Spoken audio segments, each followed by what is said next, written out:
There's some initial reports. I haven't been able to independently verify this, but we're hearing that President Donald Trump was trying to use the POTUS account and that he was tweeting from it, but Twitter removed the tweet instantaneously that it happened. Again, that's just some of the reports that are coming in right now from the @POTUS account. Now, the POTUS account is still active.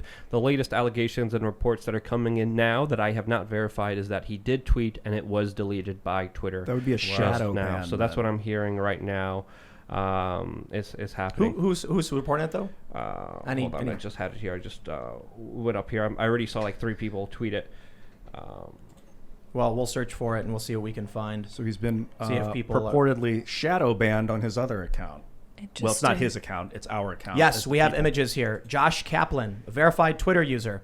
He is a homepage editor for Breitbart News. Tweets: Twitter deletes series of tweets presumably written by President Trump on the POTUS account following the permanent ban of his account. Wow.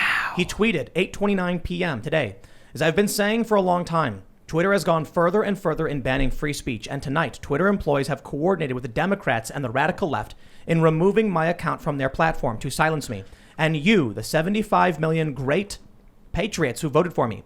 Twitter may be a private company, but without the government's gift of Section 230, they would not exist for long. I predicted this would happen. We have been negotiating with various other sites, and I will have a big announcement soon. While we also look at the possibilities of building out our own platform in the near future, we will not be silenced. Twitter is not about free speech. They are all about promoting a radical left platform where some of the most vicious people in the world are allowed to speak freely. Stay tuned.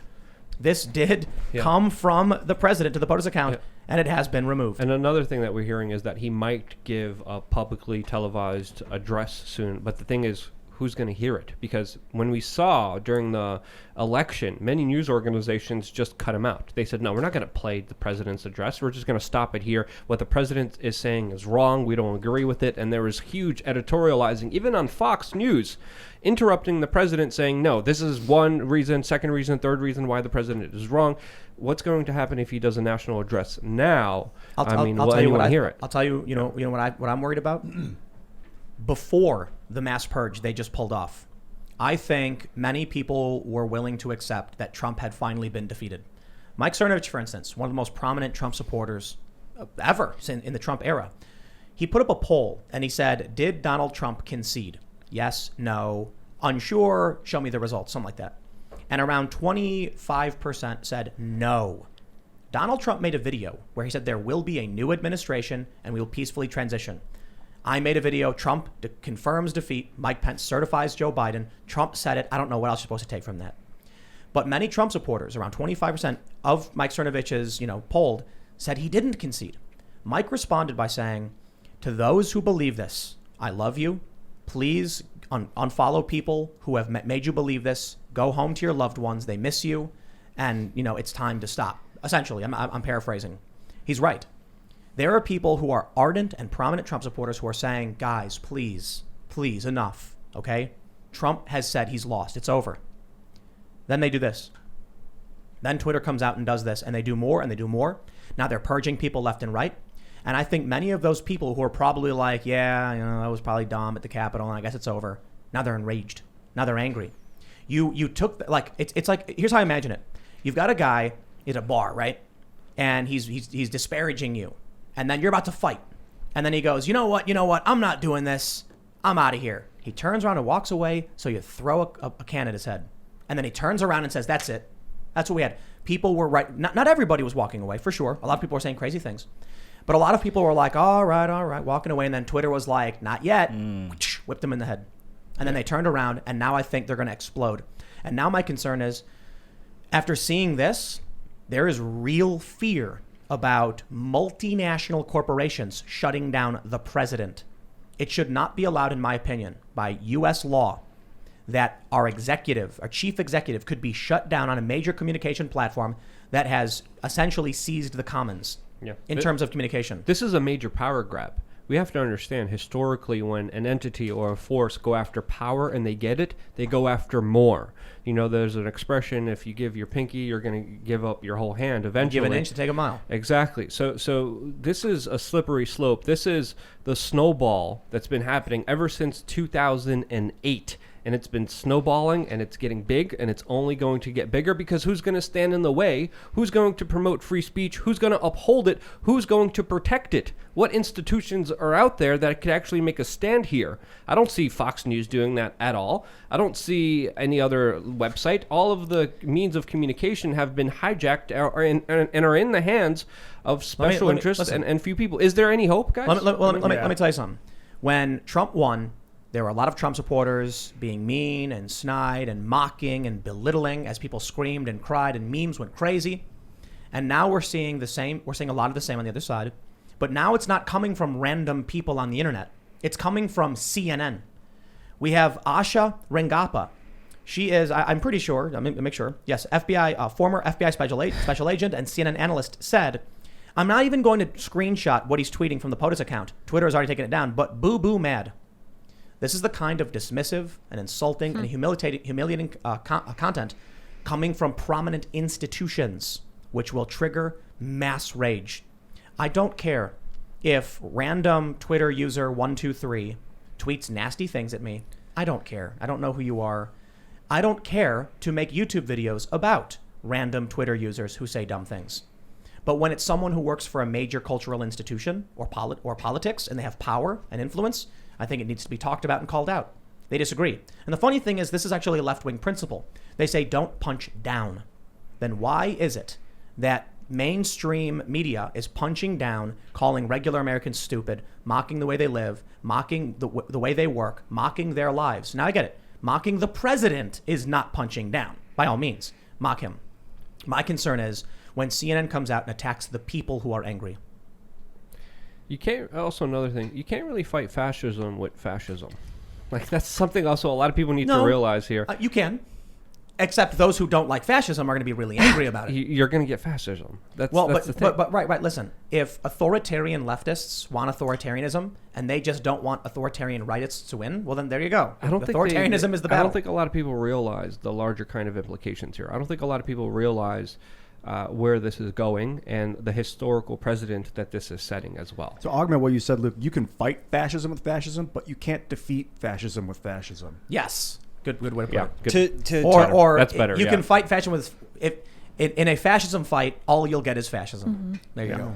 So to talk a little bit about the fact-checking, quote-unquote, fact-checking strategies at Facebook and Twitter, like what they're doing is basically bringing in a small group of think tanks, and it's not a real system. So what we're actually talking about doing is working with this group, Ground.News. I don't know if you've ever heard of them. They, for every article, their algorithm grabs all the articles and shows on both sides, and they sort of are doing the best, it seems, good faith effort to show all the coverage on both sides, and so that when you're scrolling down your feed, you can get context to what you're seeing. And I, that's where we need to be going, giving people access to all of the data around the post so that they have the most information, not just saying this is true or this is false. Facebook knew what they were doing.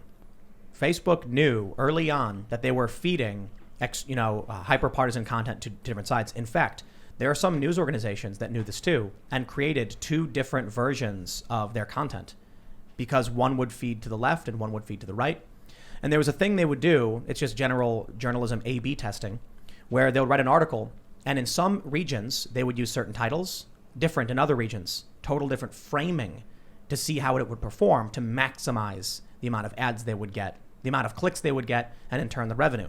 Because they knew that somebody who lived in Texas would probably rather see an article that says Nancy Pelosi is bad. And the people who lived in San Francisco probably would like to see Nancy Pelosi good. They were doing like experiments on users, Facebook where they would feed them emotionally charged articles to see if it would produce more clicks. Mice in a maze. Now they've got an artificial intelligence or whatever this algorithm is that's private, tweaking and deciding what people see and what gets flagged. So I'll tell you, you know who our government really is? It's the robots. It's who controls the narrative. Yeah, it's the AI. To govern is the control, the mind control of the system right now. If Facebook uses an AI to feed content to people, they're feeding it to It might themselves. be a machine learning. I'm not sure. Right. Listen, okay. Speaking colloquially, Facebook creates an algorithm that feeds certain content. All that matters is, this is what I've said, Jack Dorsey has swallowed so much of his own refuse. I think he's actually been radicalized by what he's created. If you look at him compared to where he was when Twitter launched to where he is now, he's a dramatically different person. And why does he believe the things he believes? He created a platform that incentivizes rage content, and then he started eating that content, which changed his brain, and then he had the keys to the castle, went in and changed more of the platform to keep feeding into that. It's an insanity loop. If he created it, it radicalized him. And then he sold it. And then he made it crazier and crazier to fit his new radicalized mind. Yep. Think about what he said in the beginning. We're the free speech wing of the free speech party. But that was just a joke.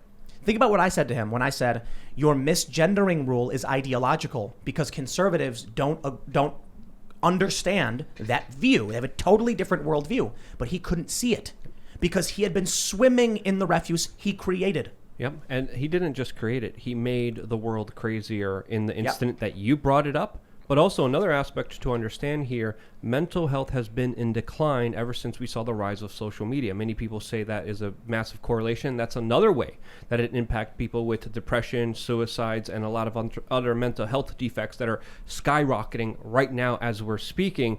So if you go out, on an average day, if you talk to a neighbor or if you talk to a stranger, they're not as crazy as they are online. You will talk to a random person. You have a lot more in common. You used to, but now it's becoming less and less rare. But more on average, if you go out there, if you talk to your neighbor, you're more likely to get along with them than not. The world is not as crazy as it was purported, but the reporting of it as being as crazy makes it crazy. I think that's how it used to be. I think you're wrong now. Well, I think the radicalization of social media has now led to people just outside at random being tribalized and radicalized. And not to mention people will barely talk to each other because they have a mask on their face. And it's like a whole other level of isolation in your own house. So even if you're not on social media, you're not going out and being social. And I'm like, is he going to shake my hand? Am I allowed to touch this guy's hand? Right. It's so weird. Or think about when you're in a city where there's a political event going on and they think you look like a Trump supporter or they think you look like Antifa. Where can you walk based on how you appear? Imagine walking around New York City wearing. Actually, people have done this. Walk around LA wearing a MAGA hat. See what happens. Blair White did it. She got attacked. I would say a fingernail ripped off. A lot of the chaos today and the mental health issues comes from text and people attempting to communicate through text, which is a new form of communication with humans. They used to send letters before that. Before written language, they all communicated with words and sounds. And we've lost so much touch of our ability to communicate with our words. I have so much, faith and love for people that make internet video because you speak your mind with your words and your sound and your vibration, and it's completely different than etching something onto a stone for someone else to attempt to interpret. But even like this is one of the reasons we don't do Skype here, and first of all, we're not set up for it. There could be maybe some exception in the future, but we don't because it doesn't work. Even hearing their voice, you got to see their face. You have to be able to. I interrupted you, Ian. You know what I mean? I did notice that. Yes. To jump in and make that point. Good. That's what we're supposed to do. You can't do that on a Zoom in text. It wouldn't work. Why? Because the digital overlap. A lot of times there's a problem. Time delays and the awkwardness of you're staring at a camera, you're not staring at a screen. You don't see their face. People don't realize that. They think when you're doing a Skype debate or a Zoom call that you can see each other's face and look into each other's eyes. No, you have a camera. When I would do a Fox News or say in the past when I did go on MSNBC or some of these other networks, I'm staring into a black hole. That's it. I don't see myself. I don't see them. And you know what the worst thing about these cable networks is? You can never hear anything. They give you there's a delay. Yeah, you get an earpiece. You get an earpiece and it's so quiet and you're like, can you turn it up? I can't hear anything. And then they're like, so we're going to go live. The producer's always loud. We're going to go live in about 10 seconds. And then you hear the host go. And I'm like, dude, I can't hear you. You're ready to talk. Okay. You need to be sitting down with someone to have a real meaningful conversation. But at the same time, we're seeing all the news networks now are doing remote video chats. And I agree with you, it's not as good. But I mean, to Ian's point, a video message is more effective. Or a phone call compared to a text. Yeah. A text message is dangerous. You cannot get emotion. And then people freak out because they overinterpret what they're writing. Yeah. Like sarcasm is completely lost in text. Well, even just in relationships and people people's Very girlfriend true. sends them messages like, oh my God. Dude, and we live in this world of it now that's radicalizing and making people insane. It's I don't know how to overemphasize how dangerous it is to communicate with text and rely on it as your form of communication. We're vibrating monkey bodies that speak words for a reason. I think text is a great way to relay information, Text was a revolution. but not to communicate feelings.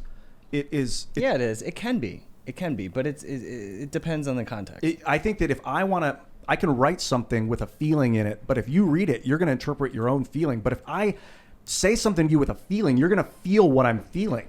I was going to pull up a tweet based on what you said. I tweeted this.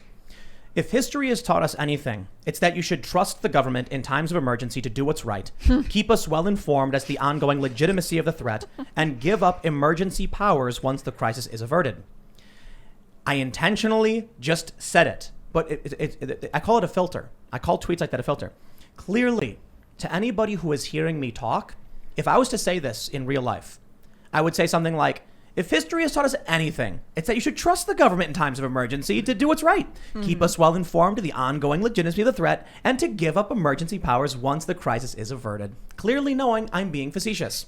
In a tweet, people thought it was real. Now, most people retweeted it laughing. They Look at the understood comments, yeah. the context. Tim's being sarcastic, facetious, etc. But a lot of people saw that and they were like, dude, what is wrong with you? And those people can become crazy dangerous Yes. if they don't understand. That's I have a friend who's a prominent leftist who told me that people don't understand my tweets are jokes.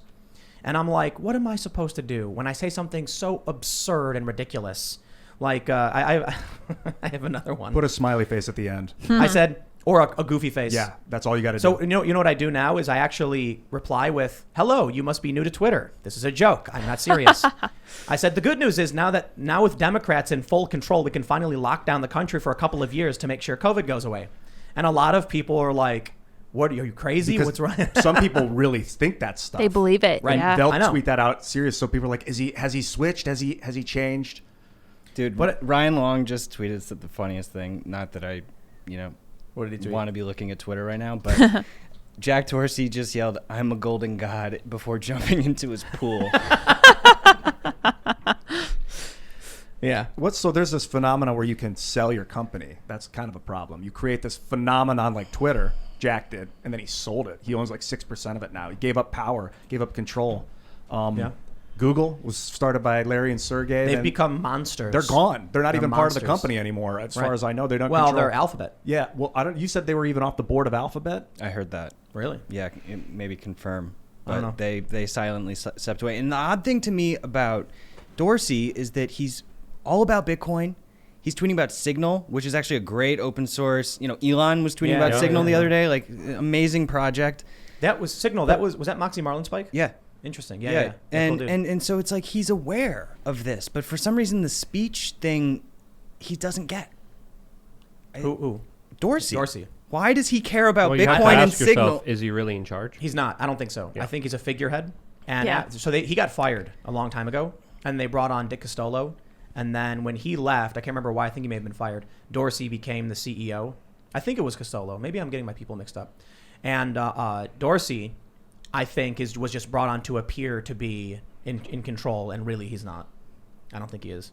I think he owns 'Cause- 6%. Yeah. Well, Look it another up. thing to really kind of consider here, when you look at a lot of the big tech companies, they either have direct involvement with the startup of them and intelligence agencies, or they have ongoing contracts and cooperations with continued government agencies that they are working hand in hand with. Case in point, Amazon and the CIA and the Department of Defense, Washington Post. Facebook, and what was that startup connected to the intelligence agency that was integral in their start? We have Google and, of course, Google Maps. Working with, of course, the U.S. Pentagon to make that happen, and there was another one, InQtel, I think. No, I don't know. That's a lot of fact-checking we have to do for a lot of that Yeah, stuff. I'm gonna have to look into that Yeah. stuff to talk more Well, let's- clearly on it. Thanks for checking out this clip from the Timcast IRL podcast. We do the show live Monday through Friday at 8 p.m., so come back to check us out when we go live.